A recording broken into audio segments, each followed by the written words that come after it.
అనగనగా ఒక అడవిలో ఒక మేక చిన్న నది పక్కన గడ్డి మేస్తూ ఉంటుంది.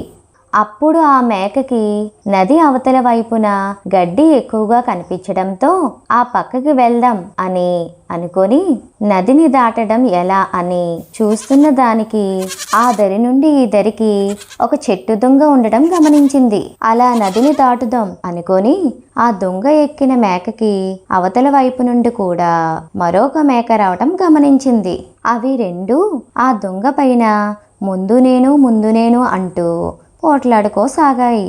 అప్పుడు ఆ బుజ్జి మేకకి తన తల్లి చెప్పిన కథలో రెండు మేకలు ఇలానే దెబ్బలాడుకొని నేలలో పడి కొట్టుకుపోయాయి అని గుర్తుకు వచ్చి వెంటనే రెండో మేకతో, మనమిద్దరం ఇలాగే పోట్లాడుకుంటే నీటిలో పడి కొట్టుకుపోతాం.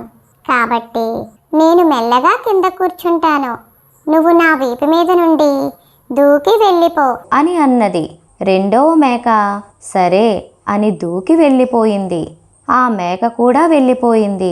మా ఛానల్ కనుక మీకు నచ్చినట్లయితే లైక్ చేయండి, షేర్ చేయండి, కామెంట్ చేయండి, అలాగే సబ్స్క్రైబ్ కూడా చేసుకోండి.